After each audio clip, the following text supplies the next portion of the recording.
नमस्कार साथियों। GS online में हम लोग आज दृष्टि क्विक बुक का जो भारत एवं विश्व का भूगोल है उस बुक को समराइज़ करेंगे। तो इसमें अभी तक जो है वो लगभग 8 चैप्टर जो है वो कंप्लीट हो गए हैं। आज ये 9वां चैप्टर है कृषि एवं पशुपालन। तो इसको भी हम लोग 2 भाग में पढ़ेंगे। जो इम्पोर्टेंट फैक्ट हैं उनको डिस्कस करेंगे। और अगर आपको पिछले वीडियोस देखने हैं तो प्लेलिस्ट एक बार विजिट करें, वहाँ पर आपको सारे सब्जेक्ट के जो क्विक बुक हैं वो आपको अवेलेबल हो जाएंगे। लिंक वगैरह जो है मैं आपको डिस्क्रिप्शन बॉक्स में अवेलेबल करा दूंगा। तो सबसे पहले बात करते हैं कृषि की। 2011 की जनगणना के आंकड़े हैं हमारे पास। 55% जो जनसंख्या है वो कृषि या संबंधित गतिविधि में जुड़ी हुई है। अगर हिस्सेदारी देखें 2019-20 में कृषि एवं संबद्ध क्षेत्र की हिस्सेदारी जो है वो लगभग 17.8% है। और चूँकि ये प्राथमिक क्रिया है, प्राइमरी सेक्टर से है, तो खेती, पशुपालन, मत्स्य पालन, वानिकी इसमें शामिल किया जाता है। भारतीय कृषि मानसून पर आधारित है, इसलिए इसे मानसून का जुआ भी कहते हैं। 3 वर्गों में बांटी गई है, खरीफ, रबी और जायद। तो खरीफ की बात करें तो इनकी 3 चीज़ें इंपॉर्टेंट हैं जो आपको खरीफ, रबी और जायद में पता करनी है। एक तो इनके जो बुआई और कटाई का समय है वो ध्यान रखना है, महीना। दूसरा ये है कि जो सबसे महत्वपूर्ण है कि इसमें जो फसलें हैं वो कौन सी हैं, और तीसरा इनमें जो सिंचाई होती है वो किससे होती है। ठीक, तो 3 बातें इंपॉर्टेंट हैं। ये आपको जान लेना ज़रूरी है क्योंकि यहाँ से क्वेश्चन बनते हैं। खरीफ की बात करें तो इसकी जो बुआई होती है जून से जुलाई में होती है, और जो कटाई होती है वो सितंबर से अक्टूबर में होती है, क्योंकि ये वर्षा काल का समय होता है और जो उसमें होता है दक्षिण पश्चिम मानसून जो होता है वो एक्टिव होता है। इसकी जो प्रमुख फसलें हैं खरीफ में, ये सबसे ज़्यादा इम्पॉर्टेंट है, यही पूछा जाता है, तो इनको ध्यान दें। धान, सोयाबीन, अरहर, तिल, मूंग, उड़द, लोबिया, ज्वार, रागी, बाजरा, मूंगफली, तंबाकू, कपास। तो इनको लिख करके आप एक जगह सामने लिख लें और इसमें आप कट करें कि कौन सा खरीफ का है, कौन सा रबी का, कौन सा जायद का, तो आपको कन्फ्यूज़न नहीं हो, क्योंकि ये कन्फ्यूज़ बहुत करते हैं। रबी की फसलों को बात करें तो ठंडी के सीज़न में है, ये अक्टूबर नवंबर से इनकी बुआई होती है और अप्रैल मई तक ये काटा जाता है। मतलब शीतकाल की फसलें हुई। और इसमें वेस्टर्न साइक्लोनिक डिस्टर्बेंस होते हैं, पश्चिमी विक्षोभ। इसके बारे में अगर आपको जानना है तो आप मेरा जो क्लासरूम लेक्चर है उसको आप देखें, विश्व का भूगोल, उसमें आपको ये चीज़ें बहुत अच्छे से डिस्कस की गई हैं। तो पश्चिमी विक्षोभ से होने वाली वर्षा इसमें सहायक होती है। रबी की जो प्रमुख फसलें हैं उनको देख लेते हैं। तो गेहूँ, चना, मटर, गेहूँ, जौ, मटर, चना, सरसों, आलू, मसूर, अलसी, राई, ये सभी हैं। तो जो गेहूँ के साथ होती हैं। जायद की बात करें तो जायद की जो बुआई है वो मार्च में बुआई की जाती है और जून में इसकी कटाई की जाती है। दरअसल ये ग्रीष्मकाल की फसलें होती हैं और इसमें सब्जियां ज़्यादा होती हैं। खीरा, ककड़ी, तरबूज, खरबूज, करेला वगैरह इनमें जायद की फसलों में पाया जाता है।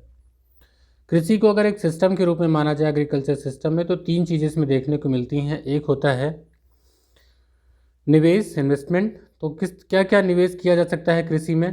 तो मशीनरी, बीज, उर्वरक, श्रमिक, भौतिक निवेश जैसे कि सौर प्रकाश, वर्षा, तापमान, मृदा, ढाल, ये सभी कृषि में निवेश है। किस प्रक्रिया से गुजरता है?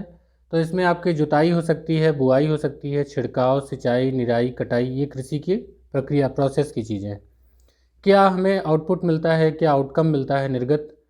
तो इनमें आपको जितने उत्पाद हैं, जो आपका फसल हुआ, जिनमें फसल हो गया, ऊन हो गया, डेयरी उत्पाद हो गया, कुक्कुट हो गया, जो कुछ हमें मिलता है वो चीज़ें आपकी हो गई। तो ये कृषि एक सिस्टम बन जाता है, एग्रीकल्चर सिस्टम, जिसको यहाँ पर समझाया गया है। जो फार्मिंग मेथड्स हैं उनको लेकर के क्वेश्चन जो पूछे जाते हैं, इनको थोड़ा सा इंग्लिश भी नाम याद रखिएगा और हिंदी नाम भी। तो इनकी कुछ खास विशेषताएं हैं, उनको ध्यान रखिए। बहुत डिटेल में आप इसको लिख पाएंगे अगर आप उसका अर्थ समझ पाएंगे। सबसिस्टेंस फार्मिंग क्या है? जीविकोपार्जी कृषि। तो कम से कम भूमि से अधिकतम उपज। तो ज़्यादातर खेती ऐसे ही होती है। इसमें क्या होता है, गहन कृषि या जीवन निर्वाह कृषि भी इसको कहते हैं। ज़्यादातर इसका जो घर के खाने के लिए इसका प्रयोग किया जाता है। छोटी जोत है अब सबकी, तो इसलिए ज़्यादातर खेती वैसे ही होती है। शिफ्टिंग कल्टीवेशन, इसको लेके सबसे ज़्यादा बार क्वेश्चन पूछे गए हैं। सबसे प्राचीन है तो वनस्पति को काट के जला के साफ कर दिया जाता है और उस पर खेती की जाती है। तो इसे कर्तन एवं दहन प्रणाली या पैड़ा पद्धति कहते हैं। हालांकि इसका लोकल लेवल पे नाम बहुत है, क्वेश्चन यहीं से पूछे जाते हैं, तो स्क्रीनशॉट लेके रख सकते हैं। झूम या झूमिंग कहते हैं उत्तर पूर्वी राज्य में। मध्य प्रदेश और छत्तीसगढ़ में इसका नाम है देप्पा, डाहिया या बेबर। तो क्वेश्चन कैसे पूछा जाएगा कि मध्य प्रदेश छत्तीसगढ़ के क्षेत्र में झूमिंग कृषि को किस नाम से जाना जाता है, स्थानांतरित कृषि को किस नाम से जाना जाता है? तो दिप्पा, डाहिया या बेबर, जो आपके ऑप्शन में हो। ओडिशा में पामाडाबी या कोमान या ब्रिंगा। राजस्थान में वात्रा, वालरे या वालतरे। आंध्र प्रदेश में पोडू या पेंडा। मेघालय में स्थानांतरित कृषि को कहा जाता है बोगमा। पश्चिमी घाट में कुमारी। झारखंड में कुरुआ। हिमालय क्षेत्र में खिल। मणिपुर में पामलू। और छत्तीसगढ़ का जो बस्तर जिला है और अंडमान निकोबार द्वीप समूह में इसको कहा जाता है दीपा। तो इम्पॉर्टेंट है, यहाँ से क्वेश्चन बहुत पूछे गए हैं। और चूँकि झूमिंग कल्टीवेशन से इसका नाम है शिफ्टिंग कल्टीवेशन, तो इसलिए इसका लोकल नेम बहुत इंपॉर्टेंट है, इसको याद रखिएगा। यहाँ तक कि अंतर्राष्ट्रीय नाम भी कैसे हैं तो इसको हम लोग जब विश्व का भूगोल पढ़ेंगे तो उसमें देख लेंगे। जो एक्सटेंसिव कल्टीवेशन है वो क्या है? तो इसमें बड़े बड़े फार्म में इसकी खेती की जाती है यंत्रों की सहायता से। कमर्शियल फार्मिंग में जो निवेश का है उसको लाभ, कृषि निवेश लाभ को ध्यान में रख करके किया जाता है और ये बाज़ार की मांग पर आधारित होती है। बाज़ार की मांग पर आधारित ज़रूर होती है, लेकिन हर फसल जो है वो कमर्शियल नहीं कहलाई जा सकती। जैसे अगर हरियाणा पंजाब में देखा जाए तो चावल जो है वाणिज्यिक फसल है, लेकिन उड़ीसा में वो वाणिज्यिक फसल नहीं, जीविका फसल है, क्योंकि वहाँ तो उनकी आजीविका का ही प्रमुख उसी के जरिए उनका पेट भर रहा है। इसी तरीके से प्लांटेशन एग्रीकल्चर क्या है? बागानी रोपण कृषि। तो इसमें रबड़, नारियल, काजू, चाय, काफ़ी, केला वगैरह जो है ये एक प्रकार की वाणिज्यिक कृषि का एक रूप है। अंडमान द्वीप पे एक नए केले की प्रजाति की खोज की गई है, जिसमें क्या है कि हरे रंग का पुष्प, फल का गुच्छा सामान्य केले से थोड़ा 3 गुना बड़ा है, पेड़ भी थोड़ा बड़ा है और इसका गूदा जो होता है नारंगी रंग का होता है। इन्फो बॉक्स शेयर किया गया था। ऑर्गेनिक फार्मिंग जो कॉन्सेप्ट है बड़ा चर्चा में है। क्या है ये? जैविक कृषि। तो इसमें कृषक जो होते हैं वो रासायनिक जो उर्वरक हैं उनके स्थान पर माइक्रोबियल पोषक तत्व जैसे शैवाल, फंगस, बैक्टीरिया, माइक्रोराइजा आदि का उपयोग करते हैं। और जो कीटनाशक, खरपतवार नाशक हैं उनके स्थान पर बायोपेस्टिसाइड्स यानी कि जैव कीटनाशक और क्राइसोपा, तो ऐसे नाम भी थोड़े इंपॉर्टेंट हो जाते हैं, इनका उपयोग किया जाता है। जैविक कृषि को बढ़ावा भी बहुत दिया जा रहा है। तो जैविक कृषि पर्यावरण संतुलन को पुनर्स्थापित करके उसके संरक्षण और संवर्धन करती है। इससे रिलेटेड जो फैक्ट ये है कि भारत में जैविक कृषि को बढ़ावा देने के लिए 10वीं पंचवर्षीय योजना के तहत राष्ट्रीय जैविक खेती परियोजना शुरू की गई थी। किस पंचवर्षीय योजना में? 10वीं पंचवर्षीय योजना में, अक्टूबर 2004 में। विश्व स्तर पर देखें तो अल्बर्ट हावर्ड को आधुनिक जैविक कृषि का जनक माना जाता है। हालांकि बृहद स्तर पर जैविक कृषि अपनाने वाला विश्व का पहला देश है क्यूबा। तो जीके का भी इंपॉर्टेंट क्वेश्चन है, अगर यहाँ से आपकी जैविक कृषि से पूछा जाए तो एक यहाँ पर आपको डायग्राम भी दिया गया जिसके जरिए बताया जा रहा है कि जैविक कृषि के कौन कौन से अवयव होते हैं। लाभ क्या होती है जैविक कृषि के? तो चूँकि पोषक तत्व अधिक होते हैं, सस्ता पड़ता है, पर्यावरण अनुकूल पद्धति है, थोड़ा बहुत आय का भी सृजन होता है, भूमि की जलधारण क्षमता बढ़ती है, तो इसके लाभ है। 2016 में जो है सिक्किम देश का पहला पूर्ण जैविक कृषि राज्य बन गया है। तो ये आपके जीके का भी क्वेश्चन बन जाता है। क्या है इसकी सीमाएं, इसमें कमियां क्या हैं? तो जैविक खाद, वर्मी कंपोस्ट बनाने में समय लगता है, थोड़ा खर्चीला है। आधुनिक जो तकनीक है थोड़ा उनका कम है इसमें, तो थोड़ा ये सब चीज़ें इसमें सीमाएँ हैं। प्रचलित भी कम है। इसके बाद इनको लेके क्वेश्चन बहुत पूछे जाते हैं। एक्वाकल्चर क्या है? एक्वाकल्चर है कि जलीय जीवों के पालन, संवर्धन तथा उपभोग को जल कृषि यानी कि एक्वाकल्चर कहते हैं। हिंदी और अंग्रेजी दोनों नाम याद रखिएगा। हालांकि ये फिशरीज यानी कि मत्स्य से थोड़ा भिन्न होती है, क्योंकि इस कृषि के अंतर्गत नियंत्रित परिस्थितियों में जलीय जीवों का पालन और संवर्धन किया जाता है। एग्जाम्पल कौन से हैं? शैवाल कृषि, झींगा कृषि, मोतियों की खेती, शंख कृषि, ये सब। जल कृषि में जो उभयचर प्राणी हैं उनका इसमें सम्मिलित उनको नहीं किया जाता है। इसके बाद एक इम्पॉर्टेंट है एक्वापोनिक कृषि, एक्वापोनिक फार्मिंग। क्या है ये एक्वापोनिक? नाम थोड़ा मॉडर्न लगता है। तो नई कृषि तकनीक के अंतर्गत क्या है, किसानों द्वारा पौधे उगाने के साथ साथ मत्स्य पालन भी किया जाता है। तो क्या होता है कि एक टैंक होता है, टैंक में नीचे पानी, पानी में रहती है मछली, मछली से जो निकलते हैं अपशिष्ट, तो उन्हीं को ऊपर जो है इसमें देखिए ये फिगर बना हुआ है एक्वापोनिक कृषि का। तो नीचे से मछली है जो ये इनसे अपशिष्ट निकलते हैं वो इन पौधों को मिल जाता है, तो इसके ऊपर खेती हो जाती है और ये इस तरीके से एक साथ दोनों की खेती हो जाती है। तो ये है एक्वापोनिक। तो इस तकनीक की पहल जो है गुरुग्राम में किचन गार्डन की अवधारणा के तहत की गई थी। सी वीड फार्मिंग, समुद्री शैवाल कृषि। तो इसमें क्या होता है कि जो समुद्री वनस्पति है शैवाल, उसका उपयोग भी कई जगह होता है औषधि, व्यवसाय, भोजन में। तो इसमें इनकी खेती की जाती है। जैसे आप जानते हैं क्लोरेला जो है शैवाल, इसको केबिन के हौज में उगाकर अंतरिक्ष यात्री प्रोटीन भोजन प्राप्त करते हैं। तो शैवालों का तो बहुत उपयोग बढ़ गया है, जैसे ईंधन की आपूर्ति, कैंसर का इलाज, उर्वरक, सौंदर्य प्रसाधन सामग्री आदि में इनका उपयोग किया जाता है। तो सी वीड फार्मिंग जो है उसको बढ़ावा थोड़ा दिया जा रहा है। भारत में मन्नार की खाड़ी, कच्छ की खाड़ी, लक्षद्वीप वगैरह में इसकी खेती की जाती है। कोऑपरेटिव फार्मिंग क्या है कि किसान आपस में मिलकर के एक संगठन बना करके खेती का कार्य करते हैं। 1947 में आर्थिक कार्यक्रम समिति थी, तो उसके अनुशंसा पर सहकारी कृषि को पायलट प्रोजेक्ट के रूप में चलाया गया था। कॉन्ट्रैक्ट फार्मिंग क्या है? तो इसमें क्या है कि जैसे ये मैकडोनल्ड कंपनी है, उसने भारत के कई राज्यों में किसानों से कॉन्ट्रैक्ट कर लिया है कि आप हमारे लिए आलू, छत्तीसगढ़ से पत्ता गोभी वगैरह दीजिए। तो क्या होता है कि जो कॉन्ट्रैक्ट फार्मिंग है, संविदा कृषि, इसमें समझौता होता है कि हम कंपनी के लिए उत्पादन करेंगे। तो कंपनी क्या करती है कि नई तकनीक और उन्नत किस्म के बीज, उर्वरक, परिवहन वगैरह की सुविधा उनको मुहैया कराती है और वो लोग उसको उत्पादन करके उनको एक निश्चित अवधि में देते हैं। तो दोनों का काम बन जाता है और प्रोडक्शन भी बढ़ता है, इनकम भी बढ़ती है, कंपनी को भी माल की उपलब्धता अच्छी मिलती है। ड्राई लैंड फार्मिंग की बात करें, शुष्क भूमि कृषि, तो इसमें वार्षिक वर्षा जहाँ पर बहुत कम है, 75 सेंटीमीटर से भी कम है, तो ज़्यादा सिंचाई के साधन नहीं है, तो वहाँ पर ये की जाती है। तो इसमें क्या होता है कि वर्षा जल का संग्रहण जो है वो वैज्ञानिक प्रबंधन के जरिए किया जाता है। तो इसी के जरिए भूमि विकास, वृक्षारोपण, पशुधन विकास वगैरह इसमें किया जाता है। तो बिरसा कृषि विश्वविद्यालय स्थित अखिल भारतीय सूखा खेती अनुसंधान परियोजना के अंतर्गत ऐसी तकनीक का विकास किया गया है। कुछ यहाँ पर इम्पॉर्टेंट हैं खेती के प्रकार, और ये बहुत पूछे जाते हैं। मुझे लगता है कि आप सभी परिचित होंगे कि ये सारे वर्ड हर एग्ज़ाम में आपके कई क्वेश्चन लेकर के आते हैं। सेरीकल्चर है रेशम कीट पालन, एपीकल्चर का तात्पर्य है मधुमक्खी पालन, विटीकल्चर अंगूर उत्पादन, फ्लोरीकल्चर फूलों का उत्पादन, वर्मीकल्चर केचुआ पालन, पोमीकल्चर फलों का उत्पादन, ओलरीकल्चर या ओलेरीकल्चर सब्जियों का उत्पादन, पिसीकल्चर मछली पालन, हॉर्टिकल्चर बागवानी, एरोपोनिक्स हवा में पौधों को उगाना, हाइड्रोपोनिक्स जल में पौधों को उगाना, यानी कि मृदा रहित कृषि। तो ये इसका स्क्रीनशॉट भी आप रख सकते हैं, बहुत इंपॉर्टेंट है ये, और इसको तो याद करके ही जाना है क्योंकि इसके बिना एग्ज़ाम देना तो बेईमानी होगी। ट्रक फार्मिंग क्या है? तो विशेष प्रकार के ट्रक होते हैं जिसमें कुछ सब्जी, फल, फूलों की खेती की जाती है। ये भी इंडिया में उतना प्रचलित नहीं है, यूएसए वगैरह में इसका प्रचलन थोड़ा है। इसके बाद जो एक है मिक्स्ड फार्मिंग, इसको क्या कहते हैं? तो जब खेती के साथ साथ पशुपालन का भी कार्य किया जाए कहीं पर किसी फार्म हाउस में, तो उसे कहेंगे मिश्रित कृषि किसी फार्म में। कुछ यहाँ पर जो मेजर क्रॉप्स हैं इंडिया की, उनको डिस्कस किया गया है और चूँकि यहाँ से क्वेश्चन भी खूब बनते हैं, तो आइए इनको देखते हैं कौन कौन सी प्रमुख फसलें हैं और उनसे संबंधित कौन सी महत्वपूर्ण बातें हैं जो हमें जानना चाहिए।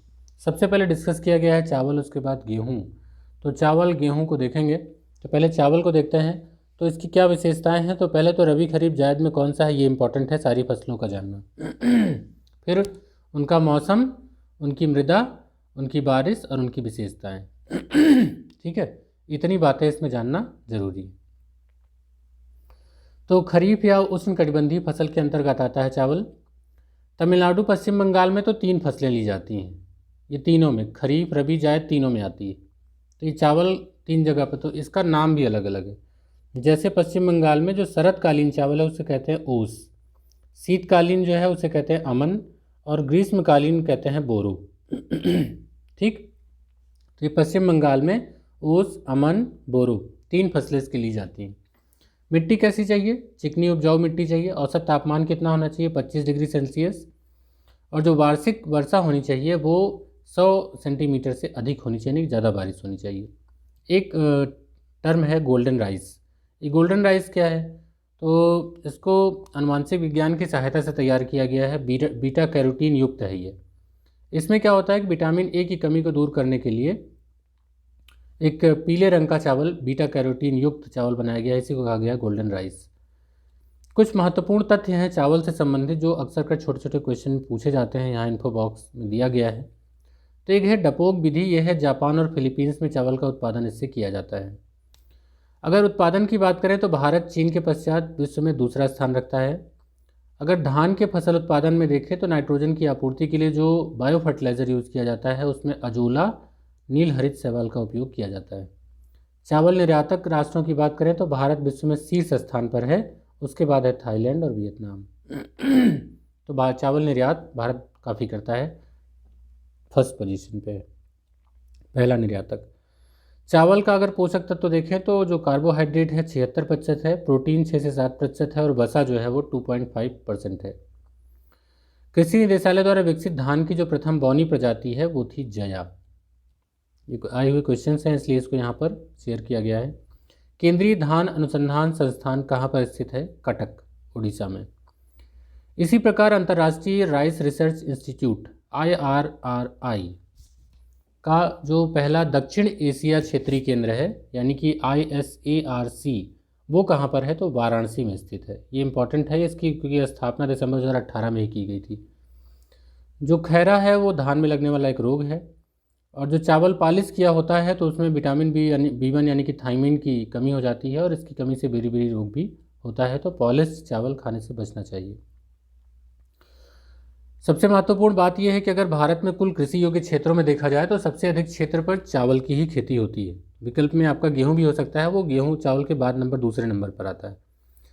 तो इसकी जो खेती है वो पश्चिम बंगाल, उत्तर प्रदेश, पंजाब, आंध्र प्रदेश, उड़ीसा, तेलंगाना, छत्तीसगढ़, तमिलनाडु, बिहार, असम वगैरह में होती है।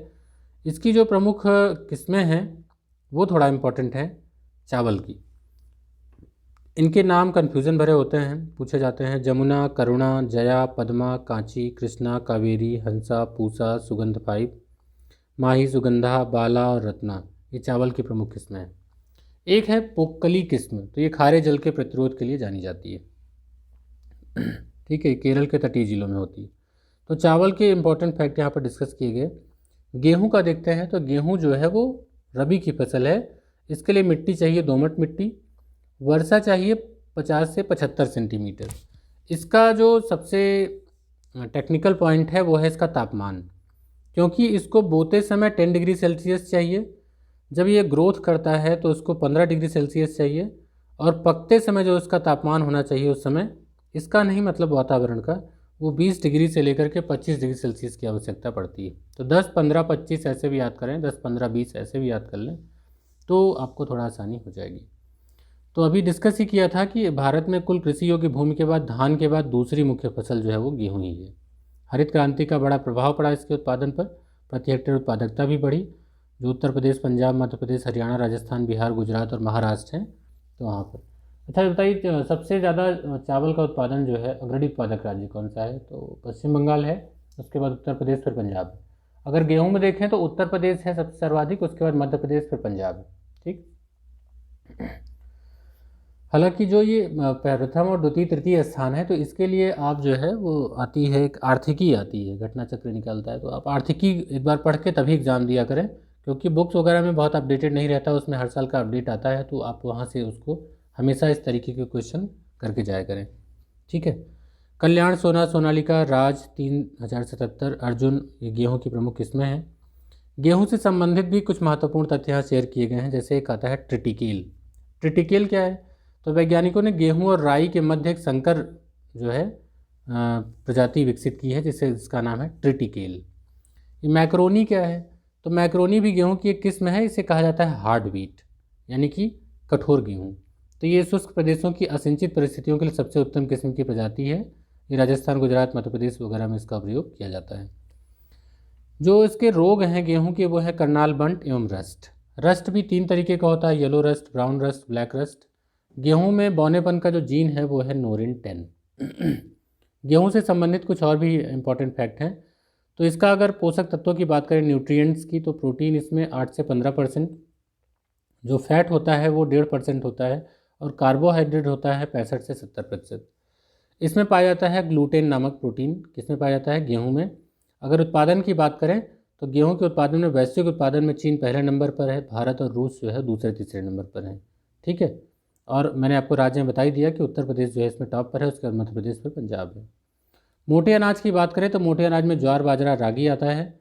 इसमें ये इम्पॉर्टेंट है कि भारत में मोटे अनाज का वर्ष कौन सा मनाया जाएगा और दुनिया में मोटे अनाज का वर्ष कब मनाया जाएगा, ये बहुत इंपॉर्टेंट। तो भारत में 2018 को मोटे अनाज के वर्ष के रूप में मनाया गया। अब जो संयुक्त राष्ट्र के FAO है, कृषि एवं खाद्य संगठन है, उसने अगला साल जो आएगा 2023 इसको मोटे अनाज के वर्ष के रूप में मनाने का निर्णय लिया है। तो ये मोस्ट इम्पॉर्टेंट है, याद रखिएगा, अगला ही साल आने वाला है और उसी को मोटे अनाज के वर्ष के रूप में मनाया जाएगा। जो क्षेत्रफल उत्पादन की दृष्टि से है तो तीसरी जो सबसे महत्वपूर्ण फसल है चावल, चावल के बाद गेहूं, गेहूं के बाद ज्वार। ज्वार जो है तीसरी सबसे महत्वपूर्ण खाद्यान्न फसल है। तो इसका सर्वाधिक उत्पादन जो है वो कर्नाटक में होता है। ठीक है, अगर कुल मोटे अनाजों की बात करें तो राजस्थान में सबसे ज़्यादा होता है।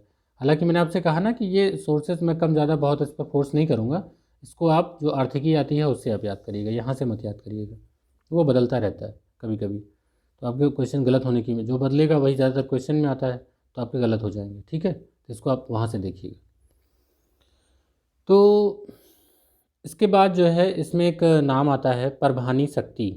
ये देश का पहला जो है बायो फोर्टिफाइड जैव संवर्धित ज्वार जो है बनाया गया है। क्या नाम है? परभानी शक्ति।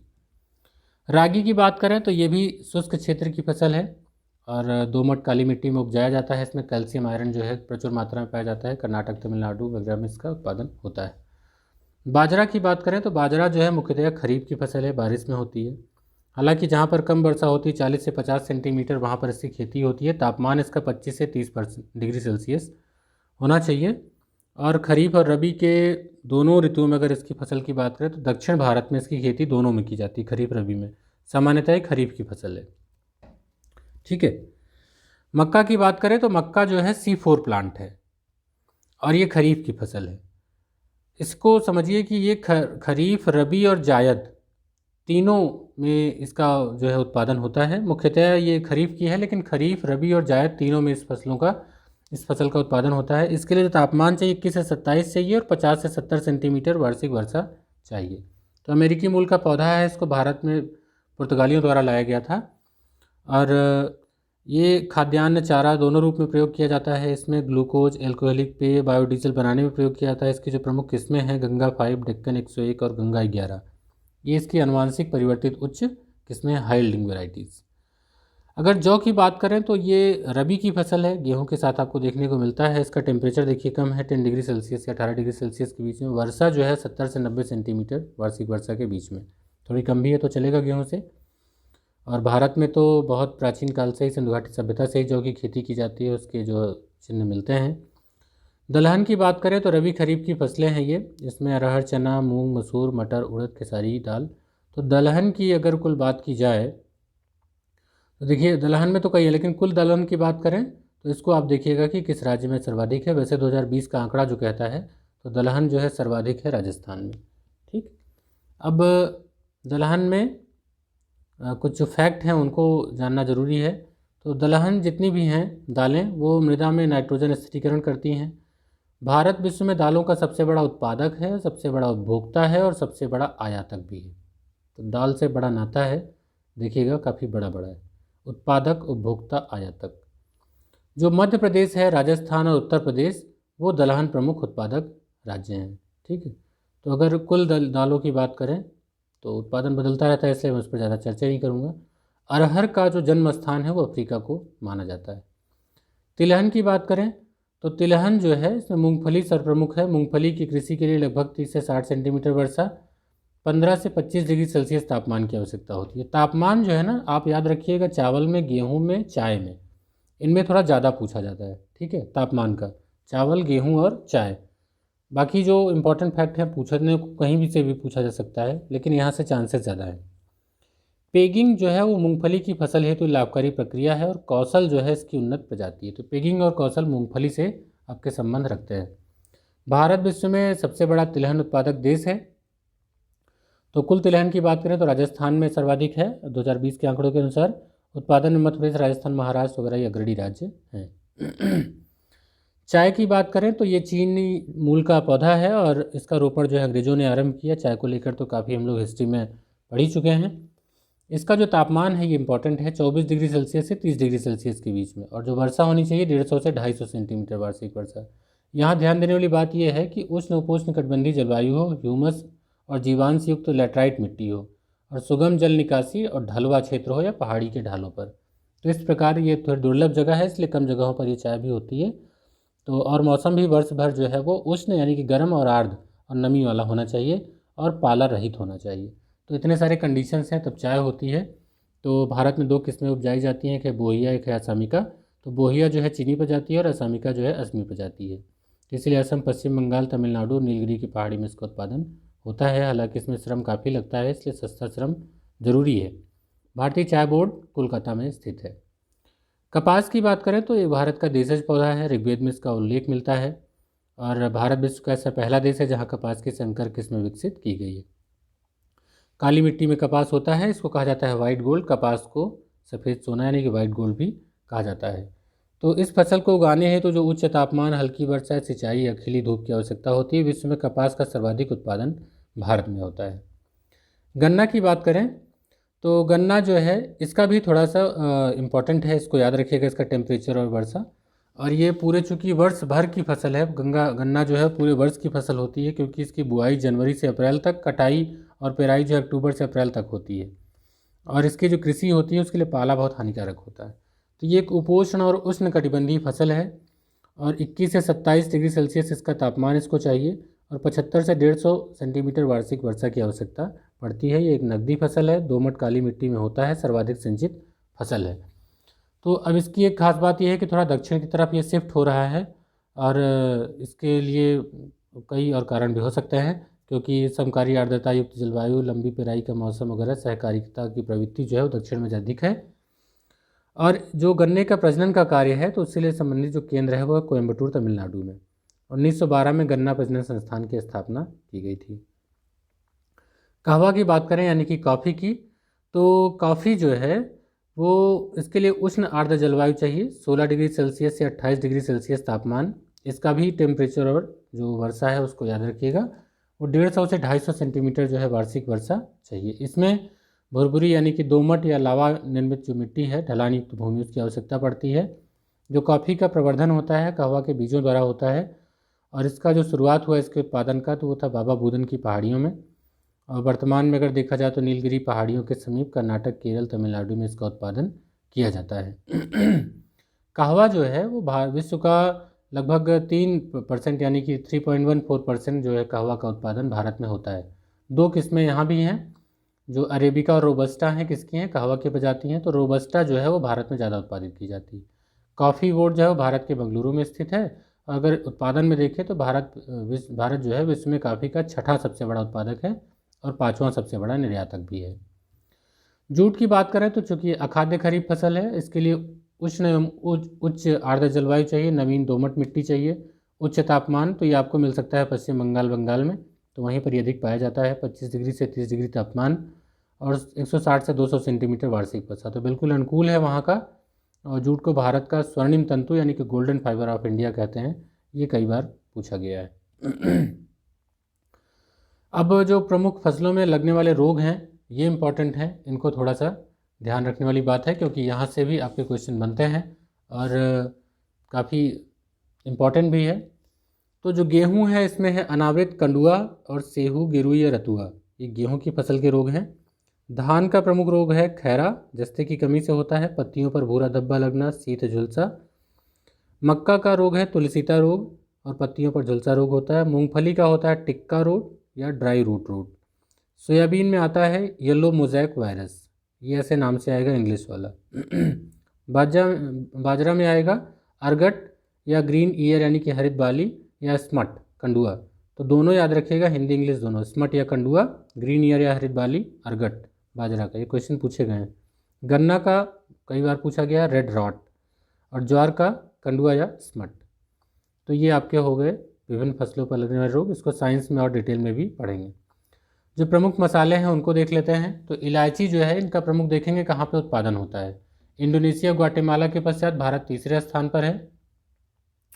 इसका भारत में उत्पादन जो है पश्चिमी घाट के क्षेत्र में केरल, तमिलनाडु और कर्नाटक में किया जाता है। रेड चिली की बात करें, लाल मिर्च, तो इसे कहा जाता है वंडर स्पाइस। तो एक टर्म ही है, इसलिए इसको थोड़ा सा याद रखेंगे कि जो लाल मिर्च है उसे कहा जाता है अद्भुत मसाला। तो लाल मिर्च के कुल वैश्विक उत्पादन का लगभग आधा भाग जो है भारत में ही उपजाया जाता है। लौंग की बात करें तो मूल रूप से इंडोनेशिया का ये उत्पादित मसाला है, लेकिन भारत में जो है ये केरल तमिलनाडु में इसका उत्पादन होता है। काली मिर्च की बात करें तो यहाँ से क्वेश्चन पूछा जाता है, काली मिर्च को थोड़ा पढ़ लेते हैं। तो पश्चिमी घाट की पहाड़ियों से इसका उद्भूत हुआ है ये, और मूलतः इंडोनेशिया, मलेशिया, थाईलैंड, चीन, ब्राज़ील, कंबोडिया वगैरह में इनका उत्पादन होता है। तापमान 10 से 40 डिग्री, और जो वर्षा है वो 125 से 200 सेंटीमीटर होती है। इसके कच्चे फलों को तोड़कर धूप में सुखाया जाता है। जो केरल है वो काली मिर्च का प्रमुख उत्पादक राज्य है। हल्दी की बात करें तो मूल रूप से भारतीय उपमहाद्वीप और दक्षिण पूर्व एशिया का पौधा है, उष्णकटिबंधीय फसल है। इसको उबाल करके सुखा करके इसको हल्दी प्राप्त की जाती है। दालचीनी की बात करें तो श्रीलंका की मध्य पहाड़ियों से इसकी उत्पत्ति हुई थी। नीलगिरी और मालाबार पहाड़ी क्षेत्रों में इसका सर्वाधिक उत्पादन होता है। इसका जो पेड़ है उसका नाम है सिनामोमम वीरम। सिनामोमम वीरम जो है उसके वृक्ष की ये छाल होती है, सिनामोमम वीरम। तो ये पूछा जा सकता है आपसे। भारत की जो प्रमुख फसलें हैं उनके अग्रणी उत्पादक राज्य है, तो मैं यहाँ 3 दिए गए हैं। मैं इसको आपको इसलिए नहीं पढ़ाऊँगा क्योंकि आप इसको जो करंट डेटा होता है आप उससे पढ़िएगा। हालांकि ये 2020 का डेटा है तो इतना पुराना भी नहीं है, लेकिन जब आप अभी पढ़ने जाएं तो जो आर्थिकी आती है वहाँ से इसको आप अपडेटेड पढ़ें। ठीक, इसके बाद जो कृषि भूजोत है, उनके आकार हैं, सीमांत जोत है, इनको हम लोग अपने अगले चैप्टर में पढ़ेंगे। तो अभी इसका जो आधा पार्ट है उसको हम लोग अपने अगले वीडियो में लेके आएंगे। काफ़ी बड़ा चैप्टर है, और उसके बाद एक छोटा सा प्रैक्टिस सेट भी दिया है, उसे भी हल करेंगे। तो ऐसे ही आपकी बुक जो है बहुत कम समय में इसको हम लोग समराइज़ करेंगे और पूरी ज्योग्राफी को ख़त्म करेंगे। इस बुक का जो विश्व का भूगोल वाला पार्ट है उसके लिए हमने नई प्लेलिस्ट स्टार्ट कर दी है, उसमें एक चैप्टर हो भी गया है। तो अगला जो चैप्टर होगा विश्व का भूगोल, वो उसको उस प्लेलिस्ट में देंगे, और इंडियन ज्योग्राफी का जो है वो इस प्लेलिस्ट में आपको अवेलेबल हो जाएगा। तो प्लेलिस्ट ज़रूर विजिट करें। तो लगभग 10 से 12 प्लेलिस्ट हैं, ज़्यादा ही होंगी मुझे लगता है, अभी गिना नहीं मैंने, 15 के लगभग। तो प्लेलिस्ट ज़रूर विजिट करिए, वहाँ से आपको सारे वीडियोज़ मिलेंगे जो क्लासरूम लेक्चर्स हैं और जो इस तरीके के इंपॉर्टेंट फैक्ट्स हैं। तो ठीक है, मिलते हैं अगले वीडियो में, तब तक के लिए गुड बाय।